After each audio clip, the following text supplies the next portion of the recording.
जय श्री कृष्ण आप सभी को। तो आज हम नवा अध्याय पढ़ेंगे और सीखेंगे। लास्ट तक बने रहें क्योंकि हम लास्ट में इनकी सीख जानेंगे।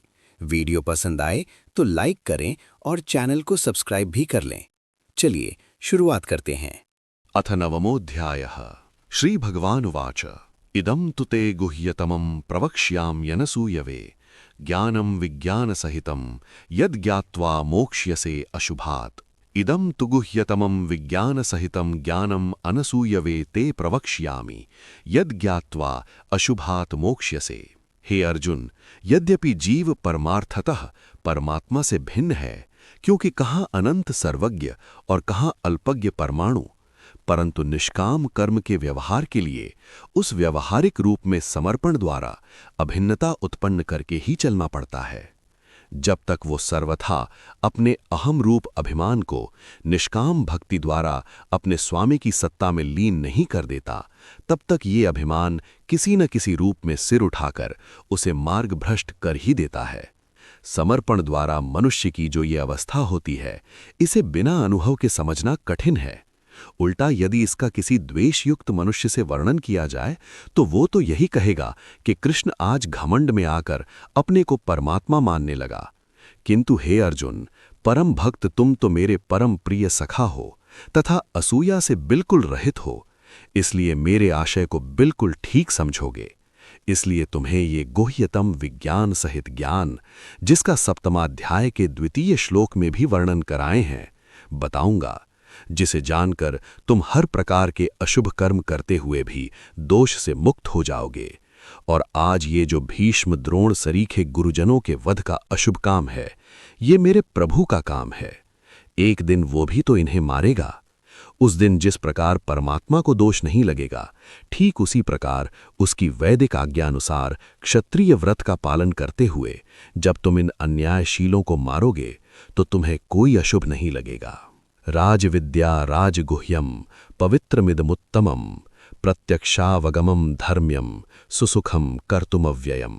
राजविद्या इदम उत्तमम पवित्रम राजगुह्यम अव्ययम सुसुखम कर्तुम प्रत्यक्षावगमम धर्म्यम। ये राजाओं की विद्या है, क्योंकि ऐसे अशुभ कर्म नित्य दंड नीति के अधिष्ठाता राजा को ही करने पड़ते हैं। इस रहस्य को समझ भी राजा ही सकते हैं। हर किसी को तो ये अधिकार नहीं कि वो अपने को परमात्मा का प्रतिनिधि समझकर किसी को प्राण दंड दे दे। जब प्रभु के उपदेशानुसार त्वाम विशतो वृणताम राज्याय, इस आशीर्वाद के योग्य पात्र को सारी प्रजा ये अधिकार प्रदान करती है, तब धरती पर परमात्मा के निग्रहानुग्रह के अधिकार राजा को प्राप्त होते हैं। संकट पड़ने पर सच्ची निष्काम भक्ति द्वारा प्रभु के सामने आत्मसमर्पण करने वाला राजा जब युद्ध में लाखों प्रजा के शत्रुओं के वध के लिए प्रयास करता है, उस समय वो समझता है कि मैं ये कार्य सारी प्रजा के सुसुख अर्थात उत्तम सुख तथा अव्यय सुख के करने के लिए कर रहा हूं। इन दुष्टों के वध से प्रजा को जो सुख होगा वो इतना स्पष्ट प्रत्यक्ष से जाना जा सकता है कि उसके लिए प्रमाणांतर का प्रयोजन नहीं। ये आपाततः अधर्म दिखने वाला कर्म परिणाम में अत्यंत धर्मयुक्त है। इसलिए ये राजविद्या राजाओं का अत्यंत पवित्र अत्यंत उत्तम रहस्य है।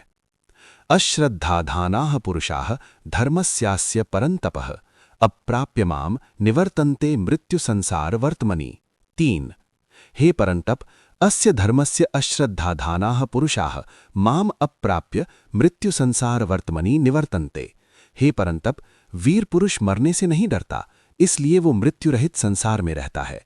मृत्यु उसके लिए उसी प्रकार असिद्ध है जिस प्रकार सपाद सप्ताध्यायी की दृष्टि में अष्टाध्यायी के शेष 3 पाद। किंतु भीरु पुरुष प्रतिक्षण मौत से बचना चाहता है, इसलिए वो मृत्यु संसार में रहता है। हे अर्जुन, मैं 17 बार जरासंध से युद्ध में हार कर भागा, परंतु मृत्यु से डरकर नहीं, किंतु न्याय की पराजय के भय से। यदि मृत्यु से डरता तो एक बार हार कर दूसरी बार युद्ध का नाम न लेता। अंत को उसे भीम द्वारा मरवाकर मैंने 84 राजाओं और 84 राज्यों की प्रजा का दुख दूर किया। और यदि मृत्यु से डरता तो भीम के साथ तुम और मैं भी थे। हम तीनों ही उसे ना ललकारते, उसके अखाड़े में प्रवेश ना करते। उस समय मुझ में जो बल था, जिसने 17 युद्धों में परास्त होने पर भी मेरा धैर्य नष्ट नहीं होने दिया, वो प्रभु के प्रति समर्पणमयी भक्ति का ही तो बल था। परंतु हे परंतप, जिन्हें इस समर्पण धर्म में श्रद्धा नहीं, वे पुरुष थोड़ा सा मृत्यु भय टलते ही फिर भोग वासना में लीन हो जाते हैं। फिर मृत्यु भय आता है, फिर टालते हैं। इस प्रकार बारंबार लौट लौट कर वे मृत्यु संसार के मार्ग में प्रवृत्त होते हैं। हे अर्जुन, समर्पणमयी भक्ति से प्रभु की गोद में बैठा हुआ भक्त अपने अंदर कितनी सत्ता अनुभव करने लगता है, ये आगे बताते हैं। मया ततम इदम सर्वम जगद अव्यक्त मूर्तिना मत्स्थानि सर्वभूतानि न चाहम तेष्वस्थितः। अव्यक्त मूर्तिना मया इदम सर्वम जगत ततम सर्वभूतानि मत्स्थानि अहम च तेषु न अवस्थितः। हे प्रभु, तू ही तो अव्यक्त मूर्ति नहीं है, मैं जीव भी तो अव्यक्त मूर्ति हूँ। तेरी गोद में बैठकर मैंने ये सारा नया संसार का ताना तन दिया है। आज इस दुनिया के प्राणी मात्र मेरे आश्रय हैं, किंतु मैं उनके आश्रय नहीं हूँ। किंतु ज्यों ही भक्त को ये अभिमान आने लगता है, तब वो स्मरण करता है, न च मत्स्थानि भूतानि पश्य मे योगमैश्वरम भूत भृन्न च भूतस्थो ममात्मा भूत भावनाः। वो याद करता है कि वास्तव में ये प्राणी मात्र मेरे आश्रय नहीं है। देख तो सही, ये जो अनंत सत्ता की अनुभूति मुझे अपने अंदर अनुभव होने लगी थी और जिसके कारण मुझमें मिथ्याभिमान उत्पन्न होने का भय था, ये तो मेरे ईश्वर का मेरे साथ योग है, उसी का बल है। वास्तव में ना तो मैं भूतभृत अर्थात सृष्टि का धारण करने वाला हूँ, न भूतस्थ अर्थात प्राणी मात्र में व्यापक हूँ। हाँ, उस प्रभु की कृपा से मेरा आत्मा भूत भावन अवश्य हो गया है। वेद के उपदेश तथा अपने आचरण से मैं उन्हें सन्मार्ग में चलने वाला बना सकता हूं। तुझे भी बनाना चाहता हूं। उठ, तू सच्चा क्षत्रिय बन और पापियों को मार। जब अभिमान का पर्दा दूर हो जाता है तो वो भक्त ऐसा अनुभव करता है कि प्रभु अब मुझे अपना रूप दिखा रहे हैं। वे क्या कह रहे हैं? यथाकाश स्थितो नित्यं वायुः सर्वत्र गो महान् तथा सर्वाणि भूतानि मत्स्थानीत्युपधारय। जिस प्रकार ये महान वायु सर्वत्र इधर उधर जाता है, परंतु आकाश इससे भी बड़ा है जिसमें ये विचरता है, इसी प्रकार सब भूत मात्र मुझमें स्थित है, ये निश्चय पूर्वक जान। सर्वभूतानि कौन्तेय प्रकृतिं यान्ति मामिकाम् कल्पक्षये पुनस्तानि कल्पादौ विसृजाम्यहम्। हे कौन्तेय, कल्पक्षय में सब भौतिक पदार्थ मेरी अवस्था को अर्थात अव्यक्त अवस्था को प्राप्त हो जाते हैं। फिर सृष्टि के आरंभ में उस अव्यक्त प्रकृति में से मैं फिर उनका विसर्जन करता हूँ। प्रकृतिं स्वाम अवष्टभ्य विसृजामि पुनः पुनः भूतग्राममिमं कृत्स्नम् अवशं प्रकृतेर्वशात्। जड़ प्रकृति से उत्पन्न होने के कारणवश इस सारे ब्रह्मांड समूह को मैं अपनी सामर्थ्य में धारण करके बार बार रचता हूँ। न च मां तानि कर्माणि निबध्यन्ति धनंजय उदासीन वदासीनमसक्तं तेषु कर्मसु। हे धनंजय, तानि कर्माणि उदासीनवत् आसीनं तेषु कर्मसु असक्तं च माम न निबध्यन्ति। हे धनंजय, मैं किसी और से अपने कर्मों का फल पाने के लिए आसक्त होकर अपने लिए तो सृष्टि प्रलय करता नहीं। मैं तो उदासीन होकर जीवों के कल्याण के लिए ये रचना करता हूं, इसलिए ये कर्म मुझे बांधते नहीं। मयाध्यक्षेण प्रकृतिः सूयते सचराचरम हेतुनानेन कौन्तेय जगद विपरीवर्तते। हे कौन्तेय, मैं तो अध्यक्ष अर्थात निमित्त कारण हूं। मेरी आज्ञा से ये जड़ प्रकृति चराचर संसार को जन्म देती है, इसीलिए ये संसार चक्कर काट रहा है। अवजानन्ति मां मूढ़ा मानुषीं तनुमाश्रितं परम भावम अजानन्तो मम भूत महेश्वरम। मूढ़ा मम भूत महेश्वरम परम भावम अजानन्तः मां मानुषीं तनुम आश्रितं मत्वा अवजानन्ति। मेरे सब ब्रह्मांडों के महेश्वर इस रूप को न जानने के कारण मूढ़ पुरुष मुझे राम, कृष्ण, परशुराम आदि मनुष्य शरीर बद्धवान कर मेरा अपमान करते हैं। भला जब मैं सब ब्रह्मांडों का महेश्वर हूं, तो रावणादि के मारने के लिए मुझे मनुष्य शरीर धारण करने का क्या प्रयोजन? जब मैं कर्म बंधन में ही नहीं आता, तो फिर शरीर बंधन कैसा? मोघाशाः मोघकर्माणः मोघज्ञानाः विचेतसः च ते राक्षसीं आसुरीं चैव प्रकृतिं मोहिनीं श्रिताः। वे लोग निष्फल आशा लगाए बैठे हैं कि बुरे काम तो हम करेंगे और मनुष्य शरीर के बंधन में आऊंगा मैं। वे निष्फल कर्म करते हैं जो युद्ध करने के स्थान में मेरी कल्पित मनुष्य मूर्तियों को पूजते हैं। ये मूर्तियां उनकी रक्षा करेंगी, ऐसा निष्फल ज्ञान उन्हें पिटवाता है। परंतु वे इतने विचेतस अर्थात जड़ हैं कि पिटते ही रहते हैं। उनमें दूसरों को ठगने की राक्षसी अथवा पराये भरोसे रहने की आसुरी प्रकृति बसी होती है, जो उन्हें मोह जाल में फंसा देती है। महात्मा नस्तुमाम पार्थ दैवीं प्रकृतिमाश्रितः भजन्ति अनन्य मनसो ज्ञात्वा भूतादिम अव्ययम्। 13। हे पार्थ, दैवीं प्रकृतिम आश्रितः महात्मानः तुमाम अव्ययम् भूतादिम ज्ञात्वा अनन्य मनसः भजन्ते। इस श्लोक की व्याख्या से पूर्व दैवी प्रकृति क्या है ये बताना आवश्यक है। शतपथ ब्राह्मण में लिखा है, श्रमेण हस्म वै तद्देवा जयन्ति यदेशाम जयमास। 1.6.1.3। देवों को जो कुछ जीतना पड़ा वो उन्होंने सदा श्रम से जीता। इसी प्रकार शतपथ में जब देवों का वर्णन आता है तो अर्चन्तः श्राम्यन्तः ये दो शब्द इकट्ठे आते हैं।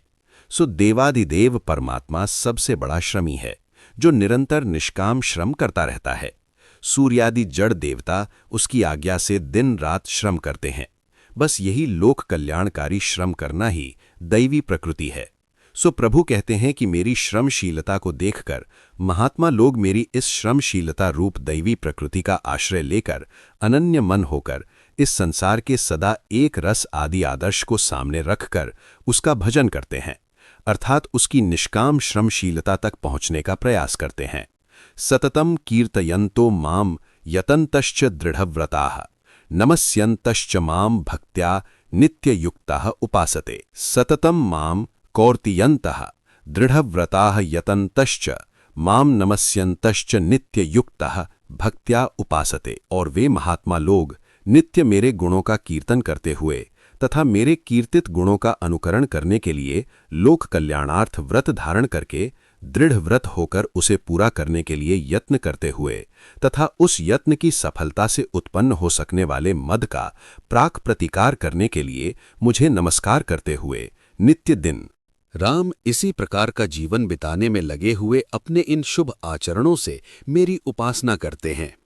ज्ञान यज्ञेन चाप्यन्ये यजन्तु माम उपासते एकत्वेन पृथक्त्वेन बहुधा विश्वतोमुखम् अन्ये अपि च विश्वतोमुखम् माम एकत्वेन पृथक्त्वेन च बहुधा यजन्तः उपासते।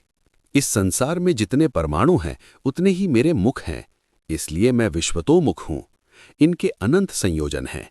इनमें से किसी एक से मेरी कहानी सुनने के लिए पृथक पृथक वैज्ञानिक एक मुख को अपनी जिज्ञासा का केंद्र बना लेते हैं और एक परमाणु के दूसरे परमाणु से पृथक्करण द्वारा तथा पृथक के एकीकरण द्वारा दोनों अवस्थाओं में वे मुझे इस नाटक के एकमात्र सूत्रधार के रूप में देखते हैं। इनके द्वारा जो मेरी उपासना की जाती है उसका नाम ज्ञान यज्ञ है और वे ज्ञान यज्ञ द्वारा मेरी उपासना करने वाले महात्मा नहीं, महाज्ञानी कहलाते हैं। अहम क्रतुः अहम यज्ञः स्वधा अहम औषधम मंत्रोहम अहमे वाज्यम अहम अग्निः अहम होतम।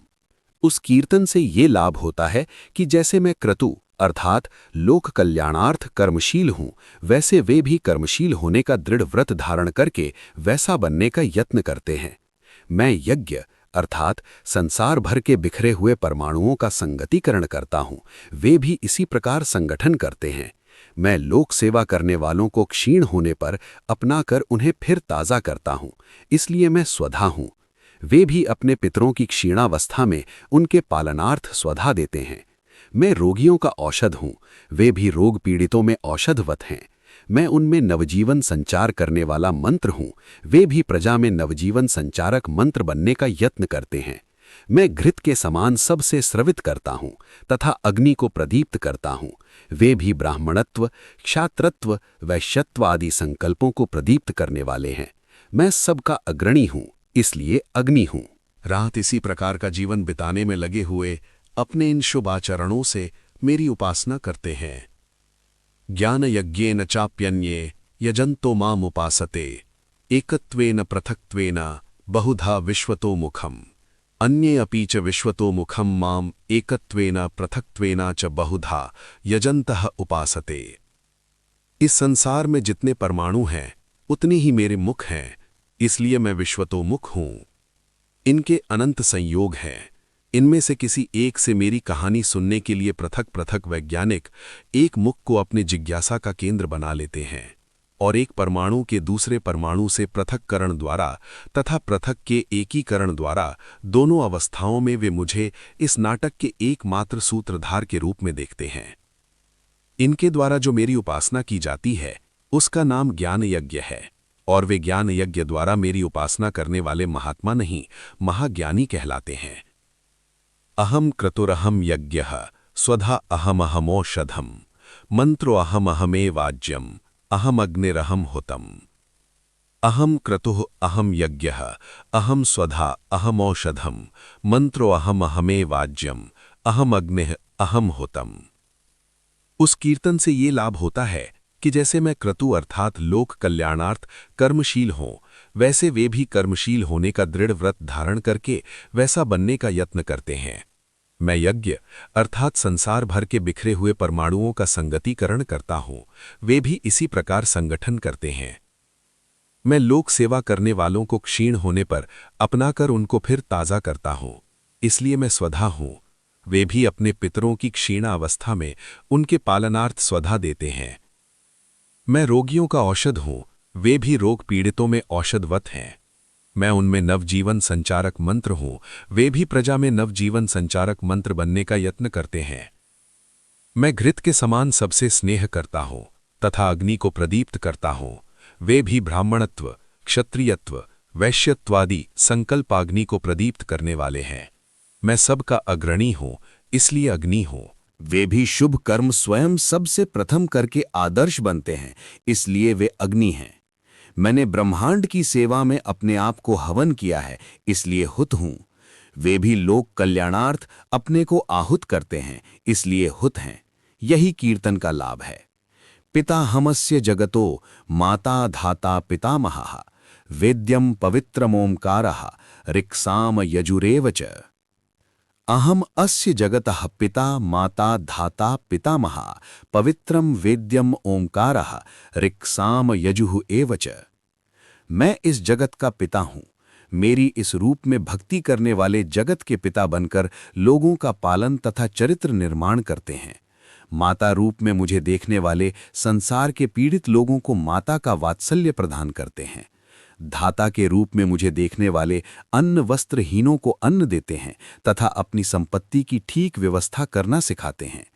मुझे पितामह के रूप में देखने वाले गंभीर भाव से क्षमाशील होकर भटकने वालों को मीठे रूप से मार्गदर्शन की नसीहत करते हैं।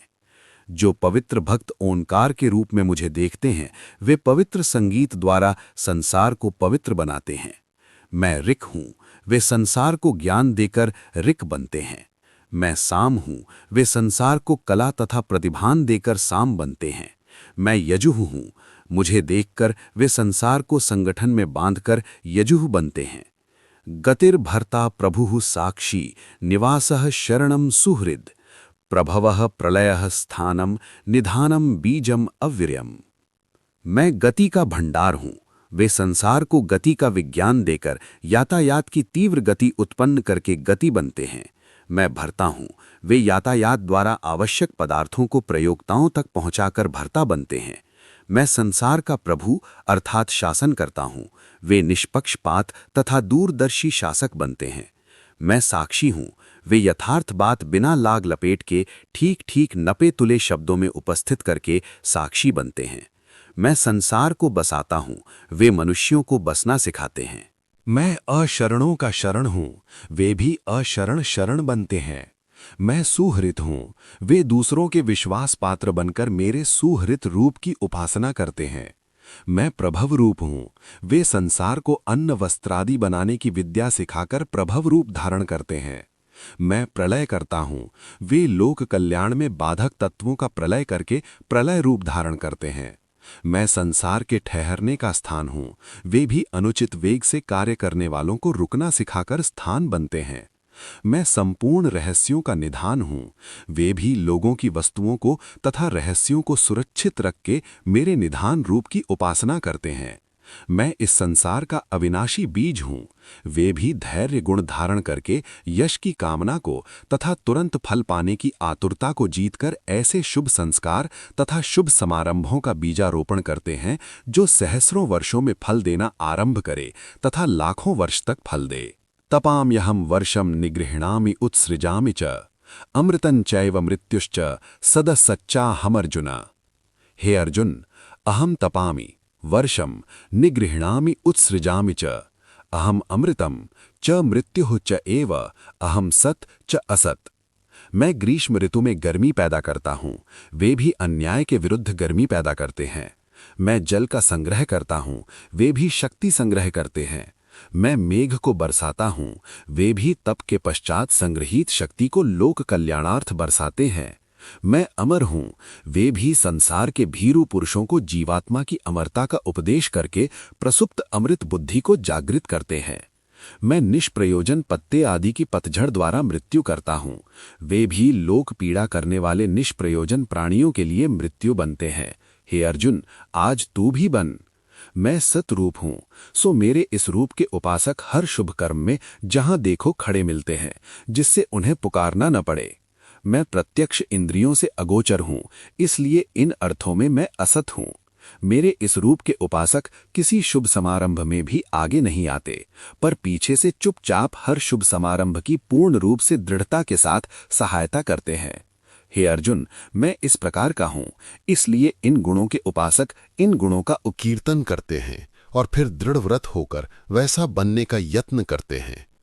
सततम कीर्तयन्तो माम यतन्तश्च दृढ़व्रताः त्रैविद्याः माम सोमपाः पूतपापाः यज्ञैरिष्ट्वा स्वर्गतिं प्रार्थयन्ते ते पुण्यमासाद्य सुरेन्द्रलोकम् अश्नन्ति दिव्यान् दिवि देव भोगान्। त्रैविद्याः सोमपाः पूतपापाः माम यज्ञैः इष्ट्वा स्वर्गतिं प्रार्थयन्ते ते पुण्यम सुरेन्द्रलोकम आसाद्य दिवि दिव्यान देव भोगान अश्नन्ते। इस श्लोक को समझने के लिए 4 शब्दों का समझना आवश्यक है: सोम, सुर, देव तथा यज्ञ। देव का अर्थ है देने वाला, इसलिए द्योह का अर्थ है देवलोक, अर्थात देने वाले के कर्तव्य तथा अधिकारों की प्रयोग का क्षेत्र। एक परिवार में पिता, माता तथा बच्चे सभी कुछ न कुछ देते हैं, उतने अंश में वे देव हैं। यहाँ तक कि गर्भस्थ बालक तथा सद्योजात शिशु भी माता पिता को एक प्रकार की प्रफुल्लता का दान करते हैं, इतने अंश में वे देव हैं। और उनके उस अंश को स्थिर रखने के लिए जो प्रयत्न किया जाता है वह देव पूजा है। सो जहाँ एक से अधिक देव परस्पर इकट्ठे होकर एक दूसरे की पूजा करते हैं और इस प्रकार एक छोटा सा संगठन बनाते हैं, बस इस संगठन का नाम यज्ञ है। संसार में सबसे छोटा किंतु महत्व में कदाचित सबसे बड़ा संगठन दंपति है। इन पर ही संसार की सत्ता खड़ी है। वे 2 व्यक्ति लोक सेवा के लिए, चाहे वह सकाम सेवा हो चाहे निष्काम सेवा, जो पदार्थ उत्पन्न करते हैं उस क्रिया का नाम सवन है। इसीलिए यदि दंपति मिलकर लड़का उत्पन्न करते हैं तो वह सुत, और यदि लड़की उत्पन्न करते हैं तो वह सुता कहलाती है। ये सवन के परिणाम सुत और सुता दोनों सोम हैं तथा इन्हें उत्पन्न करने वाले सुर हैं। सो एक छोटा सा परिवार जिसमें दंपति तथा एक बच्चा है, छोटा सा देवलोक अथवा सुरलोक है। जहाँ कोई सवन नहीं होता, अर्थात कोई उपयोगी माल तैयार नहीं किया जाता, वह असुरलोक तथा वहाँ के निवासी असुर कहलाते हैं। इसलिए ब्याज खाने वालों को शतपथ ब्राह्मण में असुर कहा गया है।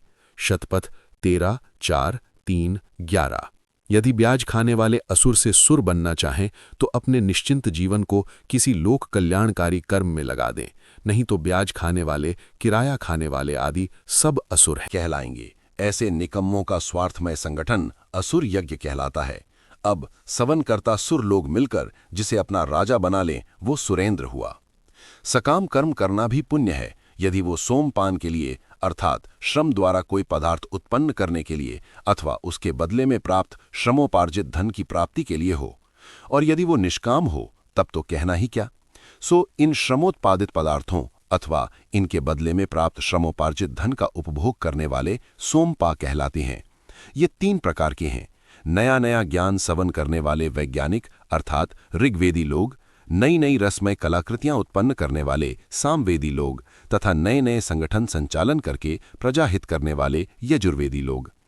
ये त्रैविद्य लोग जब सच्चे श्रम से ज्ञान रस अथवा उपभोग्य सामग्री उत्पन्न करते हैं तो ये सोमपा लोग पाप को धो देने वाला पदार्थ उत्पन्न करते हैं। ऐसे पूत पाप लोग जीवन में नाना प्रकार की सुखमय गति की कामना से सवन करते हैं। अंत को वे सुर से सुरेंद्र तक बन जाते हैं, नहीं तो अपने छोटे से देवलोक में तो सुरेंद्र बनते ही हैं। उस पुण्यमय दिव्य लोक में पहुंचकर वे दिव्य देव भोगों को भोगते हैं, असुर भोगों को नहीं।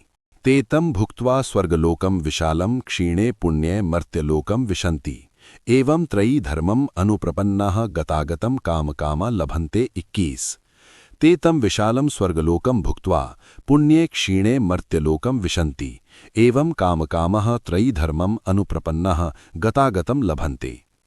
यद्यपि इस प्रकार के त्रयी धर्मपालकों की सद्गति होती है और वे पुण्य प्रताप से अर्थात श्रमोपागित सोमरसपान से विशाल स्वर्गलोक का अर्थात सुखों का उपभोग करते हैं, परंतु क्योंकि वे काम हैं, फल की इच्छा से सवन कर रहे हैं, इसलिए श्रम का मूल्य समाप्त होने पर फिर साधारण मनुष्यों की स्थिति में पहुंच जाते हैं। इसलिए उनका सुरलोक से मर्त्यलोक तथा मर्त्यलोक से सुरलोक में आना जाना बना रहता है।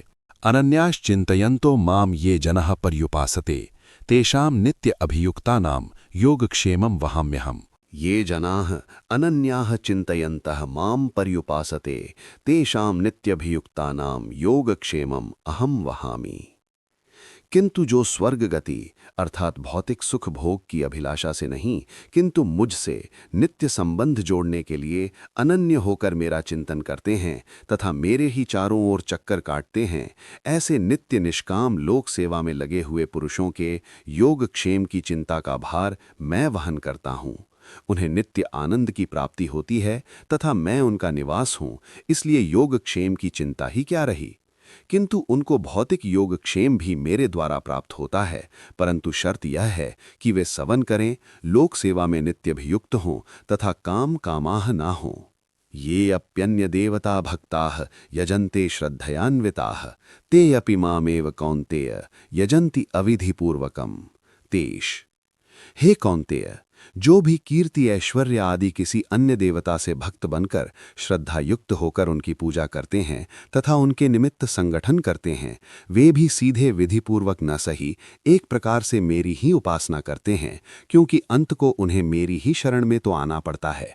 किंतु उन्हें भौतिक योगक्षेम भी मेरे द्वारा ही प्राप्त होता है, परंतु शर्त यह है कि वे सवन करें, लोक सेवा में नित्यभियुक्त हों तथा काम कामाह ना हों।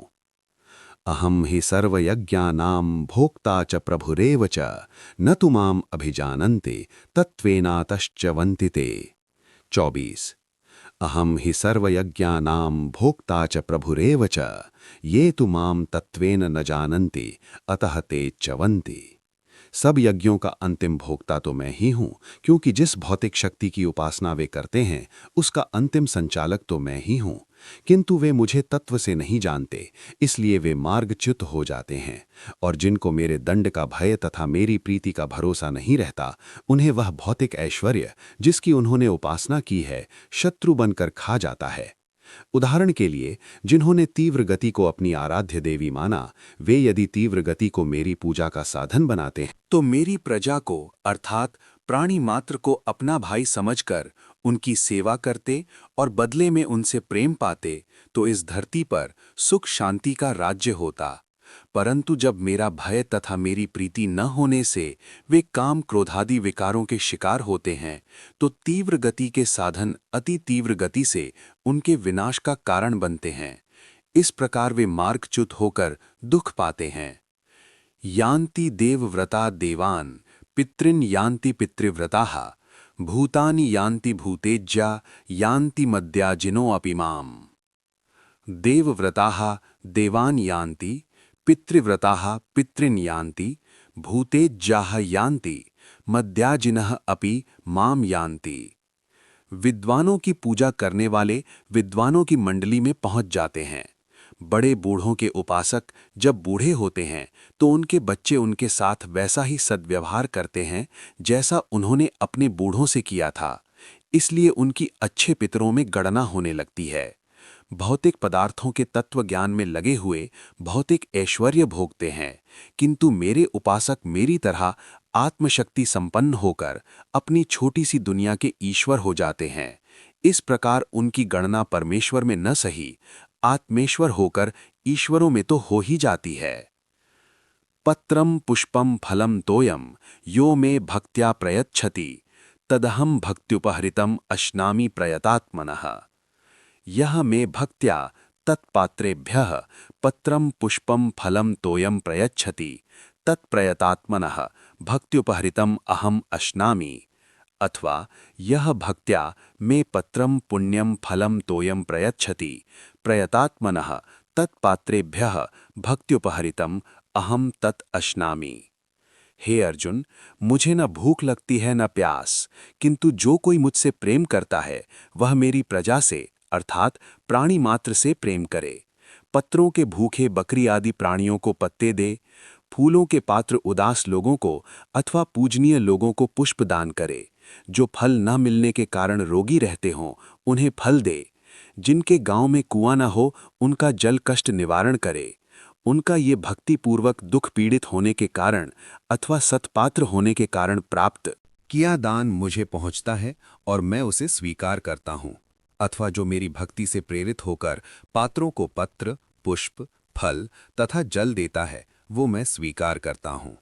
इनमें से कोई भी अर्थ समझ लिया जाए, दोनों ठीक हैं। यत् करोषि यदश्नासि यज्जुहोषि ददासि यत् तपस्यसि कौन्तेय तत् कुरुष्व मदर्पणम्। 27। हे कौन्तेय, यत् करोषि यत् अश्नासि यज्जुहोषि यत् ददासि यत् तपस्यसि तत् मदर्पणम् कुरुष्व। हे कौन्तेय, तू जो कुछ करता है, जो खाता है, जो हवन करता है, जो दान करता है, जो तप करता है, सो सब मेरे अर्पण कर। अर्थात तू जो विद्या पढ़ाता है, सैनिक कार्य करता है, व्यापार करता है, मजदूरी करता है, वो सब सर्वभूत हित में रत होकर मेरी आज्ञा पूरी करने के निमित्त कर, और जो फल मिले उसे भी मेरी सेवा में लगा। इस प्रकार अभिमान तथा स्वार्थ दोनों से शून्य होकर तू पूर्ण आनंद को प्राप्त होगा। समर्पण का लाभ है आसक्ति से मोक्ष। सो कहा कि शुभाशुभ फले रैवम मोक्ष्यसे कर्म बंधनैः संन्यास योग युक्तात्मा विमुक्तो मामुपैष्यसि। 28। एवं शुभाशुभ फलैः कर्म बंधनैः मोक्ष्यसे संन्यास योग मुक्तात्मा विमुक्तः मामुपैष्यसि। जो प्रत्यक्ष रूप से शुभ दिखने वाला परंतु परिणाम में लोक पीड़ा कर कर्म है, उसमें आसक्ति मनुष्य को उस कर्म से छूटने नहीं देती। उदाहरण के लिए पूजा पाठ प्रत्यक्ष रूप से देखने में कितना सुंदर, पवित्र तथा मंगलकारी कर्म है, किंतु किसी घर में आतताई आग लगा रहे हों तो उस समय पूजा छोड़कर उस दुष्ट का दमन करना चाहिए।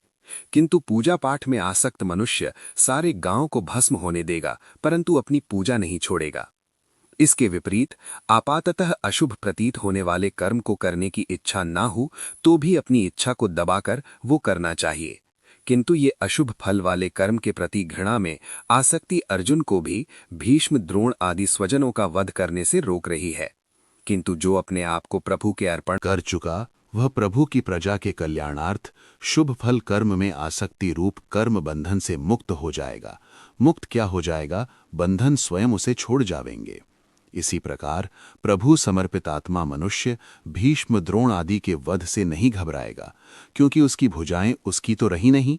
प्रभु की प्रजा को पीड़ा देने वाले चाहे भीष्म, द्रोण क्यों न हो, प्रभु की प्रजा पर होने वाले अन्याय के निवारणार्थ वह उन दुर्योधन के पक्षपातियों के वध करने में संकोच नहीं करेगा, चाहे ऊपरी दृष्टि से देखने में ये अशुभ फल कर्म है। हे अर्जुन, इस प्रकार के कर्म बंधन जब तुझे छोड़ देंगे तब यथार्थ विवेक रूप संन्यास योग के प्रताप से तेरा आत्मा आसक्ति से मुक्त हो जाएगा। और प्रभु कहते हैं कि उस समय तुझे कृष्ण क्या वशिष्ठ आदि की भी आवश्यकता नहीं रहेगी, तू सीधा मेरी शरण में पहुंच जाएगा। समोहहम सर्वभूतेषु न मे द्वेष्यो अस्ति न प्रियः ये भजन्ति तु मां भक्त्या मयि ते तेषु चाप्यहम्। अहम सर्वभूतेषु समः मे न द्वेष्यः अस्ति न प्रियः ये तु मां भक्त्या भजन्ति ते मयि अहम चापि तेषु। हे अर्जुन, प्रभु कहते हैं कि दुर्योधन दुशासन मेरे द्वेष के पात्र नहीं, कृष्ण व्यास वशिष्ठ युधिष्ठिर अर्जुन मेरे प्यारे नहीं, न कोई मेरा द्वेष्य है न प्रिय। मेरा तथा भक्तों का संबंध सूर्य तथा दर्पण का है। जो दर्पण सूर्य पर अर्थात सूर्य के सामने है, सूर्य उनमें है। इसी प्रकार मेरे जिन गुणों का भक्त कीर्तन करते हैं तथा उन गुणों को ग्रहण करने के लिए दृढ़ व्रत होकर करते हैं, 9.14 वे मुझ पर हैं और मैं उनमें हूँ। इसलिए कहा कि जो भक्तिपूर्वक मेरा भजन करते हैं वे मुझ पर अवलंबिक हैं और मैं उनमें प्रतिबिंबित अथवा अवतरीण हूँ। उस प्रकार हर भक्त प्रभु के जिन गुणों को निरंतर कीर्तन तथा दृढ़ व्रत पूर्वक यत्न द्वारा अपने अंदर उतार लेता है, उतने अंश तक वह प्रभु का अवतार है। अपि चेत सुदुराचारो भजते माम अनन्य भाग साधुरेव स मंतव्यः सम्यग् व्यवसितो हि सः। सुदुराचारः अपि अनन्य भाग माम भजते चेत स साधुरेव मंतव्यः स ही सम्यक् व्यवसितः। दुराचारी से दुराचारी मनुष्य भी यदि अनन्य भाग होकर मेरा भजन करता है तो उसे साधु ही जानो, क्योंकि यद्यपि ये साधु बन तो नहीं गया, किंतु व्यवसाय आत्मिका बुद्धि से साधु बनने की राह पर चल पड़ा है। क्षिप्रम भवति धर्मात्मा शश्वच्छान्तिम निगच्छति कौन्तेय प्रतिजानीहि न मे भक्तः प्रणश्यति। हे कौन्तेय, सः क्षिप्रम धर्मात्मा भवति शश्वच्छान्तिम निगच्छति त्वं प्रतिजानीहि मे भक्तः न प्रणश्यति। हे कौन्तेय, प्रभु कहते हैं कि वह दुराचारी पुरुष इस ठीक मार्ग पर दृढ़ निश्चय के साथ चलने के कारण शीघ्र धर्मात्मा बन जाता है और धर्मात्मा बनने पर तुरंत उसे शांति मिलती है। हे कौन्तेय, मैं प्रभु की ओर से घोषणा करता हूं और तू भी ये प्रतिज्ञा सबसे कर सकता है कि प्रभु कहते हैं, मेरा भक्त कभी नष्ट नहीं होता। मां हि पार्थ व्यपाश्रित्य ये अपि स्युः पाप योनयः स्त्रियो वैश्यास्तथा शूद्राः ते अपि यान्ति पराम गतिम्। हे पार्थ, मां ही व्यपाश्रित्य ये अपि पाप योनयः स्त्रियः वैश्याः तथा शूद्राः स्युः ते अपि पराम गतिम् यान्ति।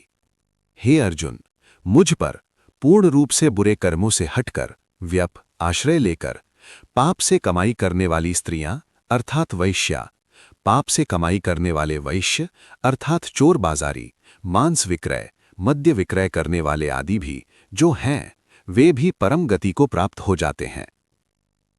किम पुनर्ब्राह्मणः पुण्याः भक्ताः राजर्षयस्तथा अनित्यमसुखम लोकमिमं प्राप्य भजस्व माम्। किम पुनर्पुण्याः ब्राह्मणाः तथा भक्ताः राजर्षयः अनित्यमसुखम इमं लोकम प्राप्य माम भजस्व। जब वेश्या आदि भी परम गति पाते हैं, फिर ब्राह्मण और ब्राह्मणों में भी पुण्यात्मा ब्राह्मण, इसी प्रकार राजर्षि और राजर्षियों में भी प्रभु भक्त राजर्षि, उनका तो कहना ही क्या। इसलिए इस अनित्य क्षणिक सुख देने वाले संसार में जन्म लेकर नित्य तथा आनंदमय मुझे भज अर्थात मेरे गुणों को दृढ़ व्रत होकर यत्नपूर्वक अपने अंदर धारण कर भजन के प्रकार को और अधिक स्पष्ट करते हैं। मन मना भव मद भक्तो मद्याजी माम नमस्कुरु मामेव ऐष्यसे युक्त्वैवाम आत्मानं मत्परायणः। त्वं मन्मनाः मद्भक्तः मद्याजी भव माम नमस्कुरु एवं मत्परायणः आत्मानं युक्त्वा माम एव ऐष्यसे। तू मन से निरंतर मेरा मनन कर, मेरा भक्त बन, मेरी प्रजा की सेवा के लिए संगठन कर, मुझे नमस्कार कर। इस प्रकार अपने आप को कर्म योग में लगाकर मतपरायण होकर तू मुझे ही पालेगा। इति 9वाध्यायः। चलिए अब हम इनकी सीख जानेंगे। भक्ति सबसे श्रेष्ठ मार्ग है। भगवान श्री कृष्ण कहते हैं, सच्चे हृदय से की गई भक्ति मनुष्य को सीधे परमात्मा से जोड़ देती है। ज्ञान और कर्म तब पूर्ण होते हैं जब उनमें भक्ति जुड़ जाती है। 2. ईश्वर सर्वत्र विद्यमान है। ये पूरा संसार भगवान में स्थित है, पर भगवान संसार में बंधे नहीं हैं। वे सृष्टि के आधार हैं, फिर भी उससे परे हैं। 3. अहंकार ही बंधन का कारण है। जब तक मनुष्य मैं और मेरा के अहंकार में रहता है, तब तक वो सत्य को नहीं जान पाता। अहंकार का त्याग ही आत्मज्ञान का द्वार खोलता है। 4. श्रद्धा के बिना मुक्ति संभव नहीं। जो लोग ईश्वर पर श्रद्धा नहीं रखते, वे बार बार जन्म मृत्यु के चक्र में फंसे रहते हैं। श्रद्धा ही मनुष्य को भय से मुक्त करती है। 5. निष्काम कर्म से पाप नहीं लगता। यदि कर्म भगवान को समर्पित होकर बिना स्वार्थ किए जाएं, तो वे पाप नहीं बनते, बल्कि धर्म बन जाते हैं। 6. भक्त को भगवान स्वयं संभालते हैं। जो सच्चे मन से प्रभु की शरण में आता है, उसकी रक्षा और पालन स्वयं भगवान करते हैं। 7. सृष्टि का निर्माण और विनाश ईश्वर के अधीन है। प्रकृति के माध्यम से भगवान बार बार सृष्टि की रचना करते हैं, पर वे स्वयं कर्मों से अछूते रहते हैं। 8. भगवान कर्मों से बंधते नहीं। भगवान कहते हैं, मैं सृष्टि चलाता हूं, पर कर्मों के फल से आसक्त नहीं हूं। सीख, हमें भी फल की चिंता छोड़े बिना अपना कर्तव्य करते रहना चाहिए। 9. संसार प्रकृति से चलता है, ईश्वर की देखरेख में। सारी सृष्टि प्रकृति के नियमों से चलती है, लेकिन नियंत्रण ईश्वर का है। सीख, जीवन में जो हो रहा है उस पर भरोसा रखें, सब एक व्यवस्था के अनुसार है। 10. जो ईश्वर को नहीं पहचानते वे भ्रम में रहते हैं। अज्ञानवश लोग ईश्वर के वास्तविक स्वरूप को नहीं समझ पाते। सीख, अहंकार छोड़कर ज्ञान और विनम्रता अपनानी चाहिए। 11. ईश्वर ही सब कुछ है। भगवान कहते हैं, मैं पिता हूं, माता हूं, धाता हूं, यज्ञ हूं, औषधि हूं, अग्नि हूं। सीख, हर कण में ईश्वर को देखें, जीवन पवित्र बनता है। 12.